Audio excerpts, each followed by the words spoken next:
Assalamualaikum warahmatullahi wabarakatuh. Ya, ayah bunda dan teman-teman, bagaimana kabarnya? Ya, semoga sehat selalu dan bersemangat. Wah, teman-teman dan ayah bunda semuanya, ada yang tahu kenapa hari ini kita libur? Wah, asyik ya. Hari ini berkumpul bersama keluarga karena teman-teman libur. Wah, teman-teman tahu tidak apa kita libur? Ya, betul sekali. Kita libur karena memperingati tahun baru Islam 1 Muharram. Ya, awal kebangkitan Islam. Akan mendengarkan cerita dari Ustazah loh. Siapa yang mau mendengarkan? Ibnu Abbas? Siap? Arisalah? Oke. Ya, sebelum kita mendengarkan cerita dari Ustazah tentang asal mula tahun baru Hijriah, yuk kita simak cerita singkat Nabi Muhammad SAW sebelum lahir sampai diangkat menjadi rasul. Selamat menyaksikan teman-teman. Salam alaika ya Rasul, salam alaika. Kisah Nabi Muhammad Sallallahu Alaihi Wasallam. Rasulullah Muhammad Sallallahu Alaihi Wasallam adalah seorang Rasul utusan Allah yang dikaruniai kemuliaan dan menjadi Nabi terakhir umat Islam.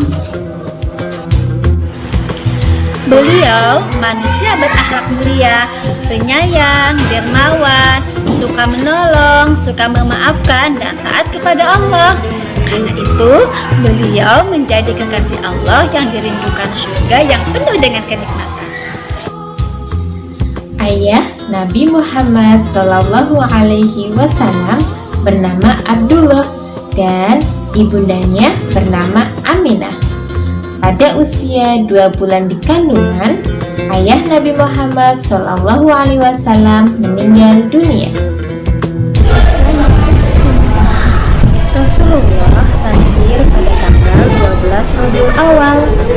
Pada malam kelahiran Nabi Muhammad, di langit banyak bintang yang bersinar dan burung-burung bercahaya berterbangan di atas rumah beliau.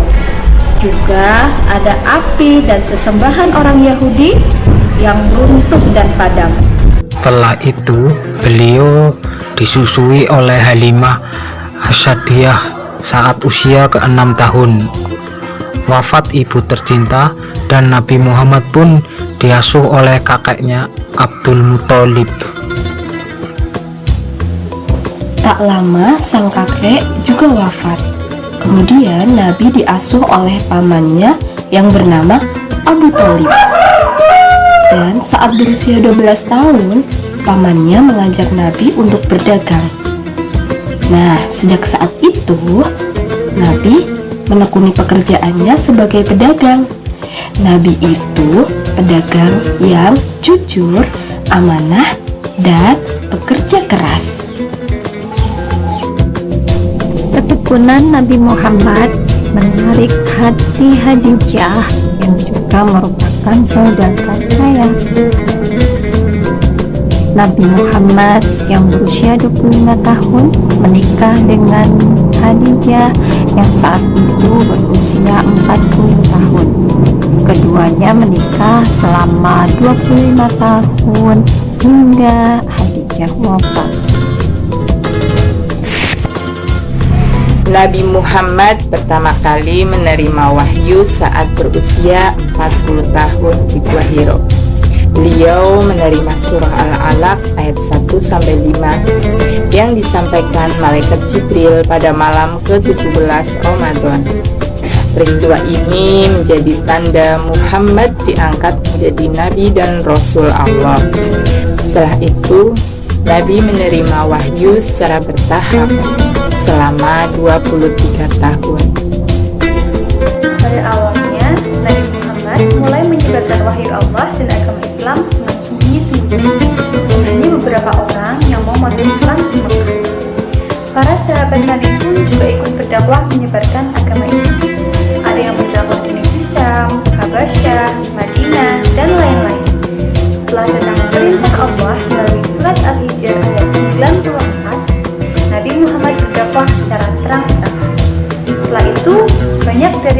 Quraisy yang mengetahui agama Islam, tetapi malah lebih menyakiti dan membenci Nabi Muhammad.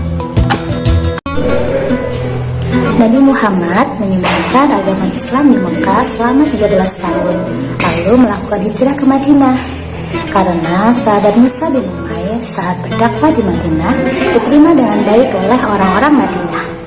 Pada saat hijrah inilah yang diambil oleh sahabat Umar bin Khattab sebagai awal mula lahirnya sistem kalender Hijriah. Lalu bagaimana misalnya asal mula kalender Hijriah atau tahun baru Islam?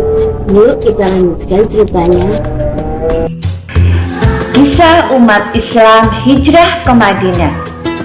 Teman-teman yang hebat, setelah turun perintah dari Allah Subhanahu wa Ta'ala, mulailah umat Islam yang ada di Mekah hijrah secara bergantian, secara bergelombang, tidak menuju kota Yasrib atau kota Madinah. Hijrah yang pertama dilakukan oleh sahabat Salamah bin Abdul Asad dari Bani Maktum. Beliau itu hijrahnya 1 tahun sebelum Baiat Aqobah yang kedua. Hijrah yang kedua dilakukan oleh sahabat Amir bin Rabi'ah bersama istrinya yang bernama Laila binti Abi Hadsam. Selanjutnya hijrahnya dilakukan oleh sahabat Abdullah bin Jasi dan keluarganya, sahabat Umar bin Khattab, dan sahabat Ayas bin Abi Rabi'ah al-Maksumi. Teman-teman, hijrah itu terus dilakukan oleh orang-orang Islam yang ada di Mekah menuju ke kota Yasrib atau Madinah sampai orang-orang Islam yang di Mekah habis. Mereka orang-orang Islam yang di Mekah itu karena ditahan oleh kaum musyrikin, disiksa oleh kaum musyrikin seperti Rasulullah Shallallahu Alaihi Wasallam. Terus ada sahabat Abu Bakar As-Siddiq, terus ada sahabat Ali bin Abi Thalib. Ketika Rasulullah hendak berhijrah, kaum musyrikin mengetahuinya, sehingga mereka semua mengepung rumah Rasulullah. Nabi Muhammad SAW menyuruh Ali bin Abu Thalib untuk berbaring di tempat tidurnya. Sementara Rasulullah SAW berusaha menyelamatkan diri. Dengan memohon pertolongan Allah, Nabi Muhammad SAW menaburkan segenggam debu di kepala kaum musyrikin dan membaca surat Yasin ayat 1-9 sehingga membuat mereka mengantuk dan tertidur. Lalu Rasulullah pun pergi bersama Abu Bakar menuju kota Madinah melewati jalur selatan dan bersembunyi di Gua Sur. Setelah terbangun, pemuda Quraisy kaget dan segera masuk ke dalam rumah Nabi. Tetapi yang ada di dalam kamar hanya ada Ali bin Abi Thalib. Akhirnya kaum musyrikin pun gagal menangkap Nabi. Tetapi mereka tidak menyerah. Dengan segala cara mereka mencari Nabi. Mereka juga mengadakan sayembara dengan hadiah 100 ekor unta bagi yang menemukannya, dan mengerahkan semua pemuda Quraisy untuk mencari ke segala penjuru kota. Ketika sampai di Gua Sur, kaum musyrikin hampir menemukan Rasulullah, tetapi Allah memberikan pertolongannya. Sebelum kaum musyrikin datang, laba-laba membuat sarang dan merpati bertelur di mulut gua, sehingga orang Quraisy beranggapan tidak mungkin ada orang di dalam gua. Setelah orang kafir Quraisy pergi, Nabi dan Abu Bakar pun melanjut perjalanannya menuju kota Madinah. Nabi tiba di kota Madinah. Kita lanjutkan lagi ya teman-teman ceritanya. Perjalanan melelahkan akhirnya berakhir sudah. Rasulullah bersama Abu Bakar tiba di suatu daerah yaitu bernama Quba pada tahun ke-14 kenabian. Penduduk Yasrib menyambut Rasulullah dengan sangat gembira selaya melantunkan takbir. Pada tahun tersebut juga Rasulullah mendapatkan wahyu, yaitu surat At-Tahrim ayat 14. Maka sungguh Allah adalah pelindungnya, dan begitu pula Jibril dan orang-orang mukmin yang baik. Dan selain dari itu, malaikat-malaikat adalah penolongnya pula. Rasulullah tinggal di Quba selama 4 hari. Beliau juga mendirikan sebuah masjid bersama masyarakat setempat. Akhirnya setelah itu Rasulullah melanjutkan perjalanannya. Saat melewati perkampungan Bani Syaim bin Auf, beliau mendirikan sholat berjamaah di sana. Selesainya sampailah Nabi di Yasrib. Sejak saat itu Yasrib dikenal sebagai kota Nabi atau kota Madinah. Rumah dan lorong kota dipenuhi dengan tahmid dan takbir. Tiap-tiap rumah meminta Rasulullah untuk berkenan singgah. Bahkan sampai suatu ketika unta Nabi Muhammad berhenti di suatu tempat yang sekarang menjadi lokasi Masjid Nabawi, salah satu masjid orang Islam, masjid utama yang ada di kota Madinah, yaitu Masjid Nabawi. Akhirnya beberapa hari kemudian sampailah keluarga besar Nabi di sana. Ada istrinya yaitu Saudah dan juga putrinya Fatimah dan Ummu Kulsum.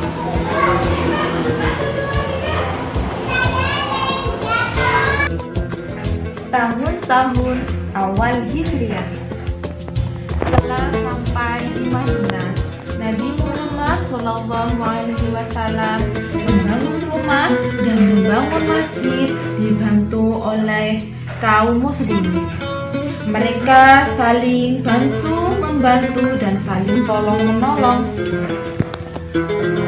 Nabi tinggal untuk sementara waktu di rumah Abu Ayyub sampai rumah beliau selesai dibangun.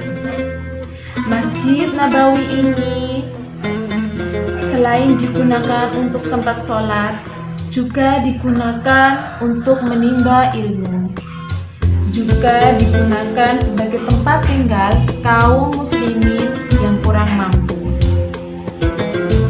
Rasulullah juga mengajak kaum muhajirin dan kaum ansor untuk saling bersaudara, saling tolong-menolong, saling menghormati, saling memotivasi, dan saling mewarisi. Sehingga penduduk kota Madinah menjadi damai, tentram, dan makmur. Dan alhamdulillah pada Masjid Nabawi ini juga Rasulullah dan kaum muslimin menyepakati diadakannya azan pertama untuk memanggil orang untuk sholat. Peristiwa tersebut terjadi ketika Nabi Muhammad SAW dan kaum muslimin bermusyawarah saat menggunakan bagaimana cara untuk memanggil orang untuk bersolat jamaah. Ada yang menggunakan lonceng, api, dan trompet, tetapi hal ini ditolak oleh Nabi. Akhirnya sampai seorang sahabat yang bernama Abdullah bin Abbas bermimpi. Mimpi tersebut lafal azan yang seperti digunakan sekarang ini. Rasulullah akhirnya menyetujui sehingga sehingga azan pertama kali dikumandangkan pada Masjid Nabawi pada tahun Hijriah. Ya, seperti azan yang kita kenal selama ini teman-teman, yang teman-teman juga sudah belajar dan berlatih di sekolah ya teman-teman, dan teman-teman juga sudah mendengarkannya di sekolah atau di rumah atau di masyarakat. Sejak itu, kota Madinah semakin ramai dan semakin makmur. Peristiwa hijrah Nabi Muhammad menjadi tonggak awal lahirnya sistem kalender Hijriah. Kalender Hijriah ini ditetapkan pada masa Khalifah Umar bin Khattab. Sistem perhitungannya berdasarkan siklus bulan Komariah. Penentuan awal bulan ditandai dengan munculnya bulan sabit pertama kali hilal yang kita peringati bersama, yaitu pada tanggal 1 Muharram. Kalender Hijriah terdiri dari 12 bulan dan jumlah hari dalam sebulan berkisar 29 sampai 30 hari teman-teman. Yuk teman-teman, kita mengenal 12 bulan Hijriah sama Nusa dan Rara. Ada 12 bulan, namanya bulan Hijriah. Ayo kita hafalkan agar menjadi berkah. Muharram bulan yang mulia. Safar ayo perbanyak ibadah. Rabiul Awal saat Rasul lahir ke bumi. Yuk kita hafalkan, yuk kita ingat, ini bulan Hijriah. Yuk kita hafalkan, yuk kita ingat, supaya dapat berkah. Rabiul Akhir, Jumadil Awal, Jumadil Akhir, ayo kita hafalkan semua. Yuk kita hafalkan, yuk kita ingat, ini bulan Hijriah. Yuk kita hafalkan, yuk kita ingat, supaya dapat berkah. 7 Rajab, 8 Syaban, 9 Ramadan, saatnya berpuasa. 10 Syawal, saatnya lebaran. 11 Zulqa'dah, 12 Zulhijjah, saatnya Idul Adha. Yuk kita hafalkan, yuk kita ingat, ini bulan Hijriah. Yuk kita hafalkan, yuk kita ingat, supaya dapat berkah.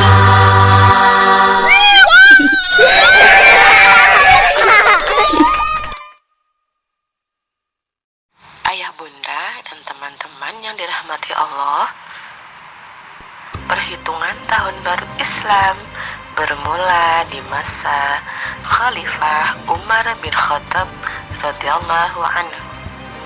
Tepatnya 6 tahun setelah Rasulullah junjungan kita Nabi Muhammad sallallahu alaihi wasallam wafat.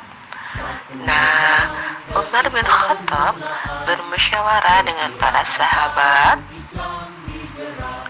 Ya, mereka pun berkumpul untuk menjadikan momentum di mana terjadi peristiwa yang luar biasa, yaitu hijrah Rasulullah Sallallahu Alaihi Wasallam sebagai awal mula perhitungan tahun Islam.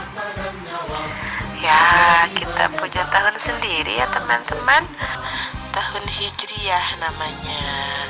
Ya, semoga kisah tadi persembahan dari ustazah semua bermanfaat dan bisa diambil hikmahnya. Wah teman-teman, selalu bersemangat ya, dan lebih mencintai agama kita. Nah, tentunya lebih sayang pada Rasulullah. Nah, untuk meneladani sifat-sifat beliau yang Masya Allah ya, luar biasa.